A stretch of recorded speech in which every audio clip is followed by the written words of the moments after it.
संगीत में आपकी रुचि है, इसलिए मैं पूछना चाहता हूँ आपसे कि भारतीय संगीत की उत्पत्ति कहाँ से मानी जाती है? भारत में अगर हम न्यायिक व्यवस्था की बात करें तो आप मुझे ये बताएं कि जुडिशरी में ट्रांसपेरेंसी एंड अकाउंटेबिलिटी कैसे इंश्योर की जाती है? अगर मैं एक साधारण सा प्रश्न पूछूं कि मानव अधिकार और मौलिक अधिकारों के बीच में क्या अंतर है?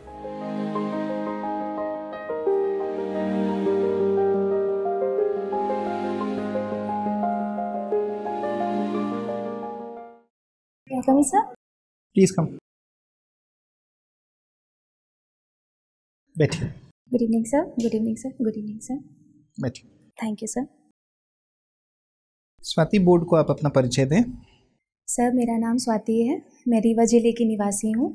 मैंने अपनी स्कूली शिक्षा BNP memorial higher secondary school Rewa से पूरी की है।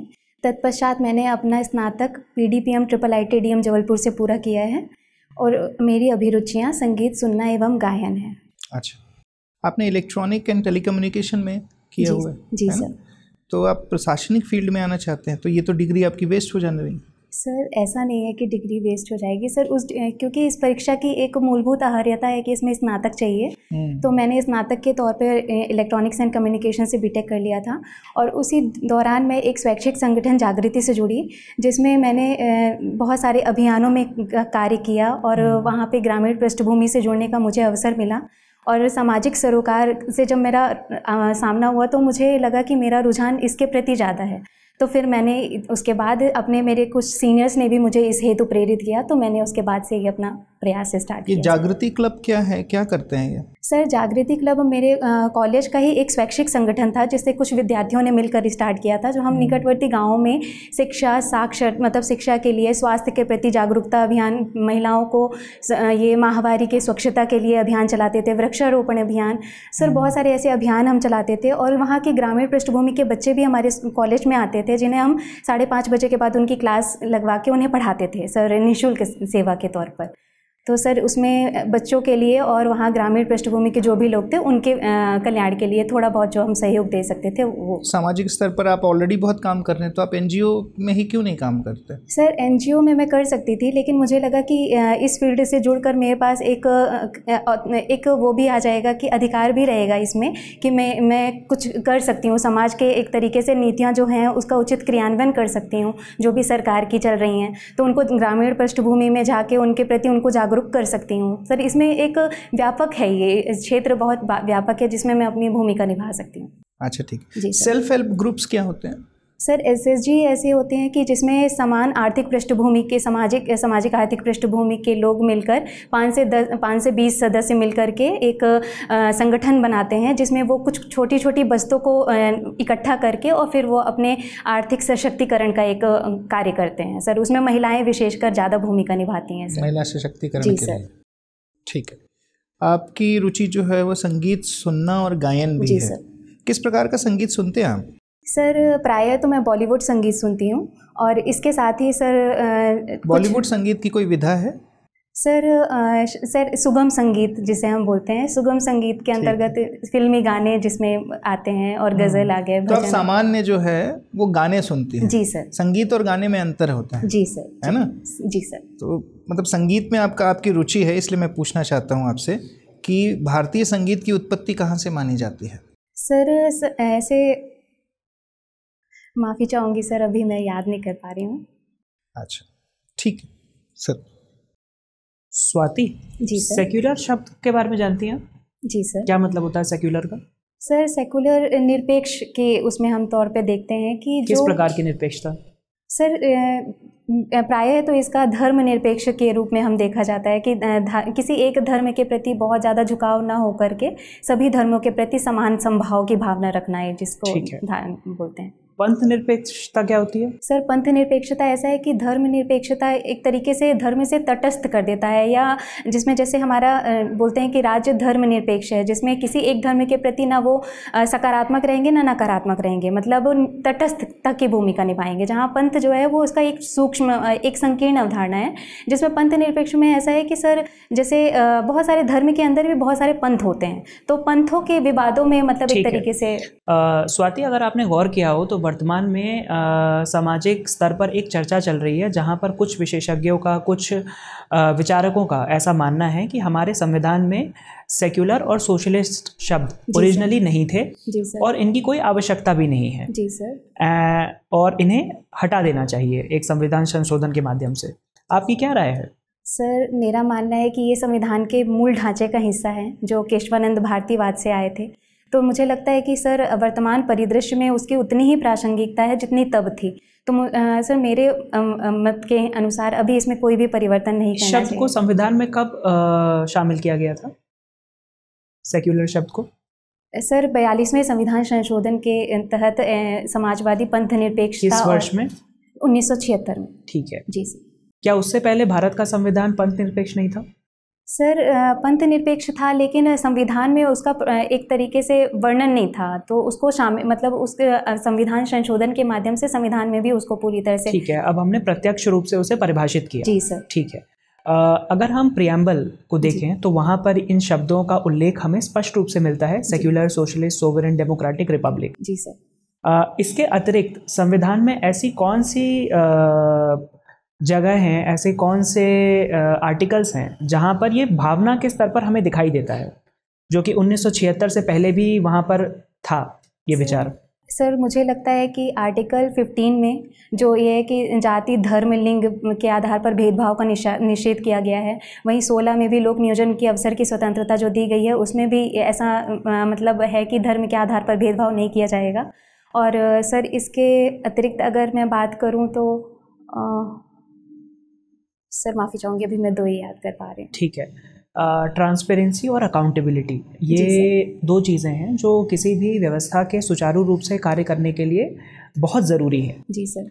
भारत में अगर हम न्यायिक व्यवस्था की बात करें तो आप मुझे ये बताएं कि जुडिशरी में ट्रांसपेरेंसी एंड अकाउंटेबिलिटी कैसे इंश्योर की जाती है, पर्टिकुलरली हायर जुडिशरी, जब हम high courts and supreme courts की बात करते हैं तो? जी सर अभी तो ऐसा है कि सर कोलेजियम सिस्टम हमारे न्याय प्रणाली का हिस्सा है, जिसमें वरिष्ठता के सिद्धांत के साथ साथ भी बट ये वही कोलेजियम सिस्टम है जो कि ना ही ट्रांसपेरेंट है और ना ही अकाउंटेबल है।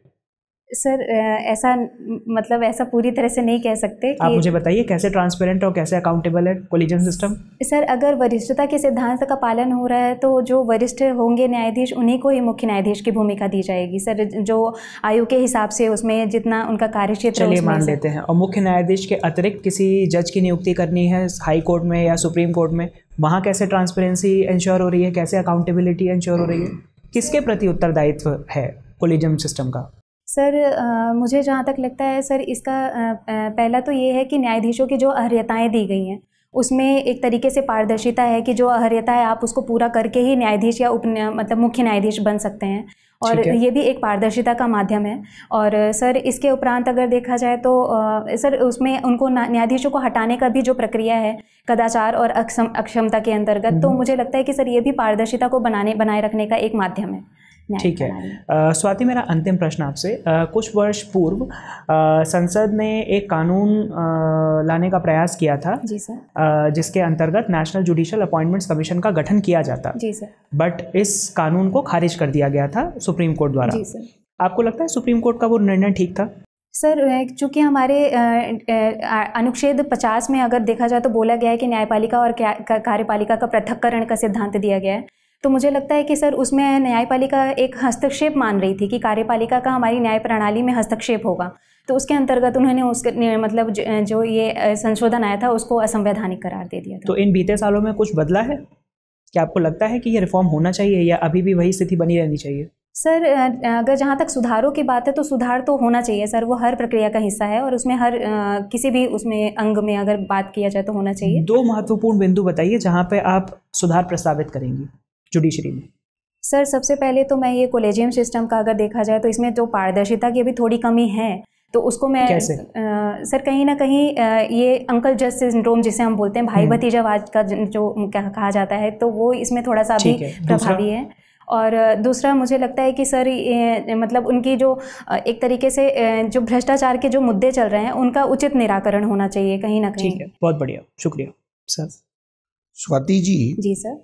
आपने कभी पॉलिटिक्स में जाने के बारे में नहीं सोचा? आप बहुत अच्छी वक्ता भी हैं, ऐसा लगता है जैसे आप भाषण बहुत अच्छा दे सकती हैं। सर राजनीति के बारे में तो अभी मैंने नहीं सोचा है, और मेरा अभी सर सबसे पहली प्राथमिकता मेरी ये है कि जो नीतियां बनाई जा रही हैं उनका उचित क्रियान्वयन हो। मेरा सबसे पहले अभी मूल उद्देश्य यही है कि लोग ऐसे नीतियां मतलब अगर देखी जाए तो बनी बहुत हैं, लेकिन उसका उचित क्रियान्वयन ना होने की वजह से अभी कमी देखी जा रही है। तो कहीं ना कहीं मुझे लगता है कि अभी इस परिप्रेक्ष्य में बहुत काम करने की ज़रूरत है। अच्छा, मान लीजिए कोई मंत्री आपसे ये कहता है जी सर कि फला योजना का पैसा फला योजना में ट्रांसफ़र कर दो, जी सर, और आप मजबूर है उसकी बात मानने के लिए, तो आप क्या करेंगी? सर पहले तो मैं उन्हें बोलूँगी कि सर ये गलत है, नैतिक तौर पर ये गलत है, और उसके बाद आप ऐसा बोल सकती हैं उनको कि नैतिक तौर पर गलत है?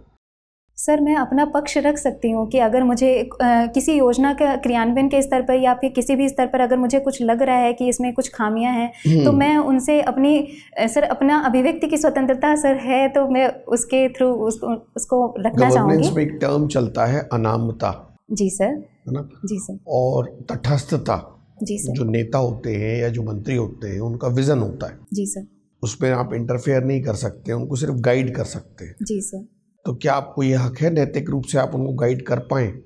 सर मैं अपना पक्ष रखूंगी, उसके बाद उनका निर्णय होता है। सर मेरे पास भी ये अधिकार है, मैं उस पद पर रहूंगी कि मेरे पास ये अधिकार है कि मैं अपना पक्ष रख सकूं उनके समक्ष। और मुझे लगता है कि सर कोई भी अनैतिक कार्य करने का जो है तो हमें अधिकार नहीं है। हम उस पद पे हैं तो उस पद की गरिमा को बनाए रखने का भी दायित्व हमारे ऊपर है। तो सर अनैतिक कार्यों में मैं नहीं हाँ कर सकती सर। ठीक है, वैसे इसका एक दूसरा ऑफिशियल सोल्यूशन भी है, मैं बताऊंगा आपको। अच्छा ये बताइए कि अगर आप अधिकारों की बात करती हैं, जी सर, तो आजकल मानव अधिकारों की बहुत ज़्यादा बातें चल रही हैं। जी सर। जैसे यूक्रेन में युद्ध हुआ, जी सर, और यूक्रेन और रशिया के बीच के युद्ध की वजह से काफ़ी मानव अधिकारों का हनन हुआ है। जी सर। अगर मैं एक साधारण सा प्रश्न पूछूं कि मानव अधिकार और मौलिक अधिकारों के बीच में क्या अंतर है, तो बता पाएंगे आप? जी सर। सर मानव अधिकार जो हैं तो वो हमें एक मनुष्य होने के नाते मिलते हैं, जबकि मौलिक अधिकार हमारे जो संविधान ने हमें प्रदत्त किए हैं मौलिक अधिकार वो आते हैं। तो एक तरीके से मानव अधिकार ज़्यादा व्यापक हैं अपेक्षाकृत की मौलिक अधिकारों के। मौलिक अधिकारों के जहाँ तक कि अगर कुछ ऐसी असामान्य स्थितियाँ भी हैं, जैसे आपातकाल की अगर हम बात करें तो मौलिक अधिकारों को सीमित भी किया जा सकता है कुछ स्तर पर, लेकिन मानव अधिकार जो हैं तो वो किसी भी व्यक्ति के वो मूलभूत अधिकार हैं। तो सर ये एक व्यापक अवधारणा है। मतलब मानव अधिकार निरपेक्ष हैं, असीमित हैं? सर असीमित नहीं, अगर वो किसी दूसरे मतलब किसी दूसरे व्यक्ति के लिए अगर हानिकारक हो रहा है तो वो असीमित नहीं है सर। उस पर भी थोड़ा सा निर्बंधन लगाया जाना चाहिए, लेकिन एक तरीके से अगर हम दोनों की तुलना करें तो मौलिक अधिकारों के लिए अगर उनको सीमित करने का अधिकार हमें संविधान देता है कि हम इसे कुछ मात्रा में सीमित कर सकते हैं। स्वाति, अभी हाल के समय में हम वैश्विक घटनाक्रम अगर देखें जी सर, तो विभिन्न देशों के मध्य जो है वो तनाव की स्थिति है। जी सर। ठीक है, अमेरिका और इजराइल चाहते हैं कि वो ईरान के पास न्यूक्लियर बॉम्ब ना हो। जी सर। जबकि अमेरिका खुद भी न्यूक्लियर बॉम्ब रखता है। जी सर। तो आपको लगता नहीं कि अमेरिका जैसा देश एक गुंडागर्दी कर रहा है कि उसके पास न्यूक्लियर बॉम्ब है और वो चाहता है ईरान के पास ना हो? सर ऐसा नहीं बोल सकते कि गुंडागर्दी कर रहा है। कहीं ना कहीं सर इसमें अगर क्षेत्रीय अस्थिरता का मुद्दा ज़्यादा है कि अगर हर देश अपना अलग से परमाणु बम बनाने की होड़ में शामिल हो गया तो कहीं ना कहीं वो क्षेत्रीय स्थिरता से समझौता हो जाएगा।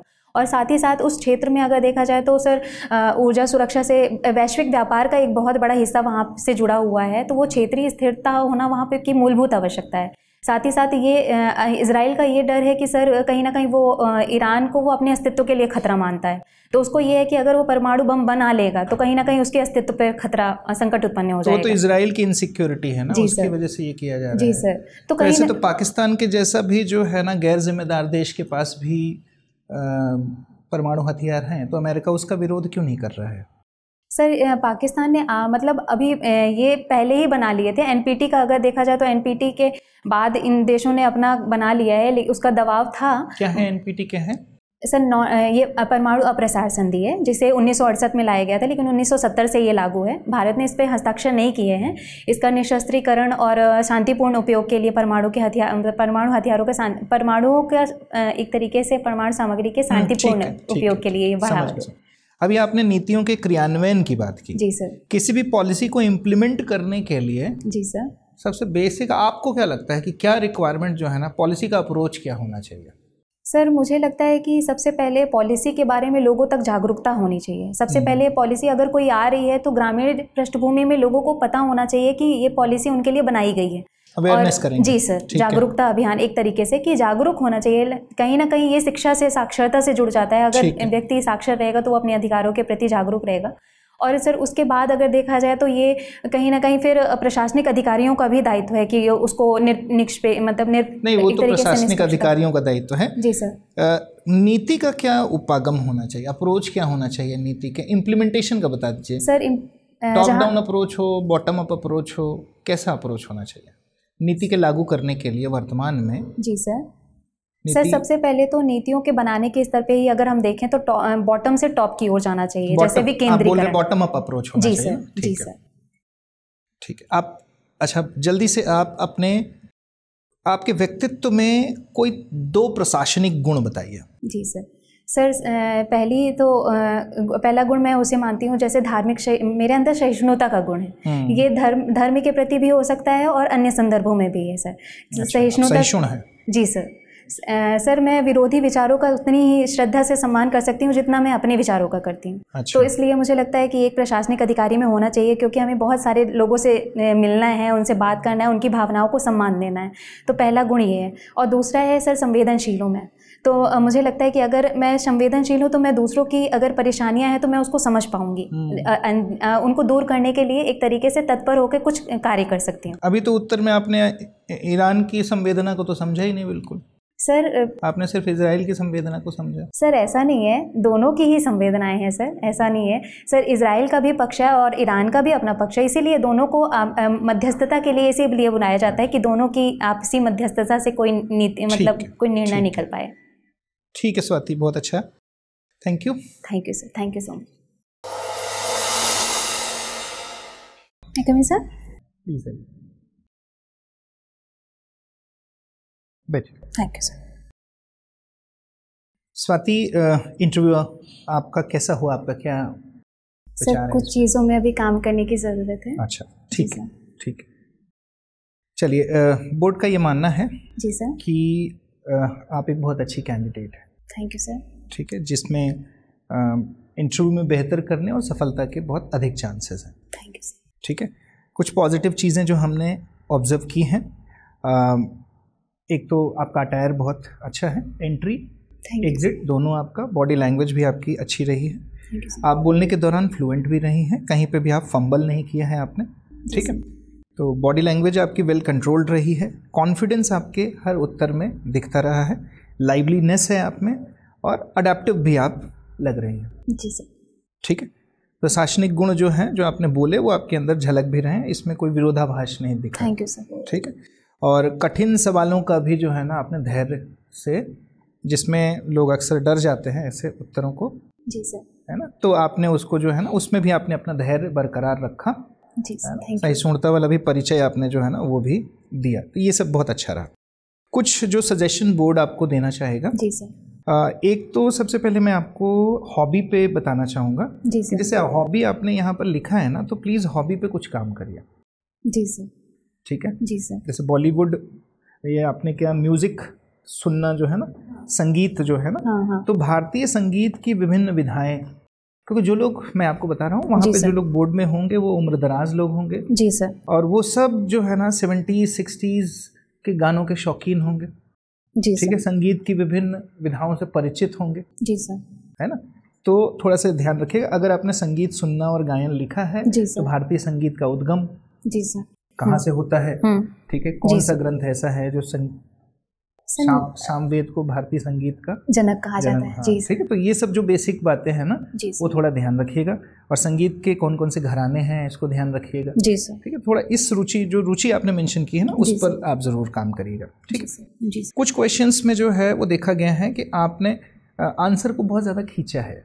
अच्छा, ओके, ठीक है, जिनको नहीं बताना चाहिए था। जी सर। मतलब वो आप थोड़ा सा उसमें आप ज़्यादा बताना चाहते हैं। अब उसमें क्या क्या पहलू निकल के आ रहे हैं कि हो सकता है आपने बहुत पढ़ा है, जी सर, आपके पास नॉलेज अच्छी है, ज्ञान अच्छा है, तो आप चाहते हैं मैं बोर्ड के सामने सब कुछ बता दूं। जी सर। तो वो बताने में उसमें हो क्या रहा है, वो बताने में आपकी स्पीड बढ़ जा रही है, क्योंकि आपको ये भी पता है कि इंटरव्यू का एक टाइम पीरियड है। तो इस टाइम पीरियड में मैं ज़्यादा से ज़्यादा बता दूं तो इसके लिए मैं स्पीड तेज कर देता हूँ। तो कहीं कहीं बोलने में जो आपकी स्पीड है वो बढ़ती जा रही है।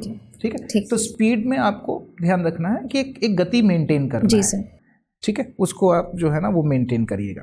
जी सर। दूसरा जो है ना जैसे सर का क्वेश्चन रहा है तो उसमें ध्यान रखिएगा कि एक जो एडमिनिस्ट्रेटिव ऑफिसर होता है ना, जी सर, वो प्रॉपर चैनल से काम करता है। जी सर। वो एविडेंस बेस्ड काम करता है, जो भी काम होता है उसका डॉक्यूमेंटेड होता है। तो अगर मंत्री जी आपको बोल रहे हैं या ऐसे सवाल आपके सामने आते हैं, जी सर, तो उसको अपने एडमिनिस्ट्रेटिव दायरे में रहते हुए आपको करना है। जी सर। ठीक है, उनसे आप कोई डॉक्यूमेंट मंगवा सकते हैं, लिखित में ले सकते हैं अगर वो ऐसा करवाना चाहते हैं।